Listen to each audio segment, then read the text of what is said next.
अस्सलामुअलैकुम पाकिस्तान खबर के साथ मैं हूं हमजा जावेद। नाजरीन, पाकिस्तान तहरीक इंसाफ के लिए दो खुशियां हैं और दोनों खुशियां जो है वो अदालत की जानिब से, और वो अदालत इस्लामाबाद हाई कोर्ट है।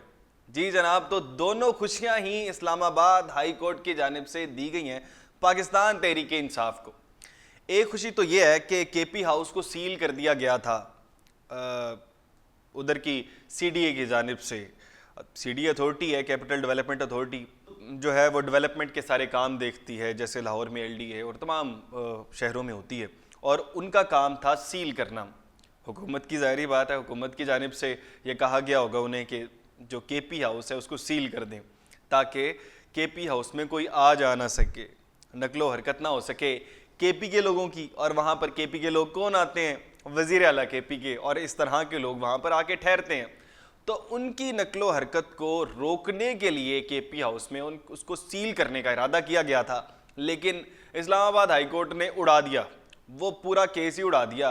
और इस्लामाबाद हाई कोर्ट के जो जज हैं आमिर फ़ारूक साहब, जस्टिस आमिर फ़ारूक साहब समाअत कर रहे थे इस केस की, और उन्होंने कहा कि क्या आप किसी पार्टी को सपोर्ट करना चाह रहे हैं? तो उन्होंने कहा नहीं, हमने जी 2014 के अंदर पहला नोटिस दिया था, उसके कुछ वाजबात रहते हैं, गैर कानूनी कंस्ट्रक्शन की गई है इसके ऊपर। तो आमिर फ़ारूक साहब ने कहा कि ऐसा ना लगे कि आप किसी पार्टी की मुखालफत कर रहे हैं, अगर आपने कोई केस बनाना है बनाएं, नोटिस लेना है लें, लेकिन इस तरह नहीं लगना चाहिए कि आप किसी पार्टी की मुखालफत कर रहे हैं या किसी एक पार्टी का साथ दे रहे हैं। तो इस तरह से बिल्कुल भी नहीं लगना चाहिए, आप वन साइडेड केस को ना किया करें। और इन तमाम मामले के बाद आखिर में जाके आमिर फ़ारूक साहब कहते हैं, मैं हुक्म देता हूँ यहाँ पे कि ये इसको डी सील कर दें, ये मेरा हुक्म है। और इसके बाद सीडीए को हुक्म जारी किया गया और बहुत जल्द सीडीए जो है वो डी सील कर देगा केपी के हाउस को। एक बड़ी खबर थी। अच्छा जी, दूसरी जो है वो पाकिस्तान तहरीक इंसाफ के लिए दूसरी एक और खुशी है, वो जी सरताज गुल साहिबा, आप जानते हैं, बहुत से लोग जानते होंगे, वो टिकटॉक पे अक्सर वायरल रहती हैं, उनकी वीडियोस मिलियंस में जाती हैं, लाइक्स होते हैं उनके मिलियंस में। वो पुलिस वाले को डांट रही होती हैं, वो जल्दी काबू नहीं आती हैं सरताज गुल साहिबा। ये हुकूमत के बस की बात नहीं है उनको काबू करना, ये उन खवातीन में से है पाकिस्तान तहरीक इंसाफ की जिनको काबू करना बहुत मुश्किल होता है। तो इनका भी एक केस था, इनको बाहर जाने से रोका जा रहा था, तो पासपोर्ट कंट्रोल लिस्ट में नाम डाला हुआ था इनका कि आप किसी तरह, जैसे पाकिस्तान तहरीक इंसाफ के दूसरे लोग हैं, एग्जिट कंट्रोल लिस्ट में नाम डाला हुआ है, पासपोर्ट कंट्रोल लिस्ट में डाला हुआ है नाम, तो रोका जा रहा था इनको भी कि आप बाहर ना जा सकें, क्योंकि एक डेरा गाजी खां में भी वाक़या हुआ था, उसके बाद इनका नाम डाल दिया गया था कि आप किसी तरह से सरताज गुल साहब को भी रोका जाए। लेकिन इस्लामाबाद हाई कोर्ट भी बैठी है, जिस तरह से दूसरी अदालत का भी डर है, इस्लामाबाद हाई कोर्ट का भी कहीं ना कहीं डर होता है, लेते हैं केस, उड़ा देते हैं।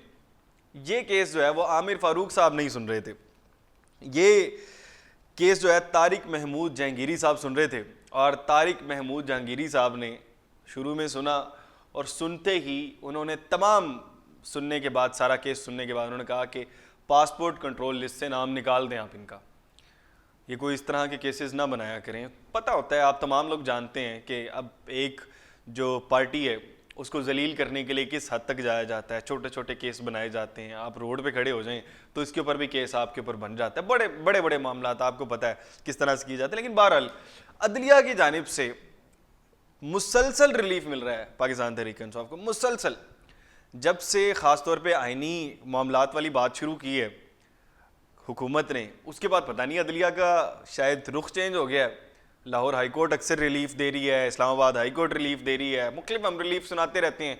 अभी चंद 2 हफ्ते पहले की बात है, चंद दिन पहले तो परवेज़ इलाही साहिब और उनके बच्चों का नाम पासपोर्ट कंट्रोल लिस्ट से निकाला गया, उससे पहले एग्जिट कंट्रोल लिस्ट से निकाला गया 2 हफ्ते पहले लाहौर हाई कोर्ट की जानिब से।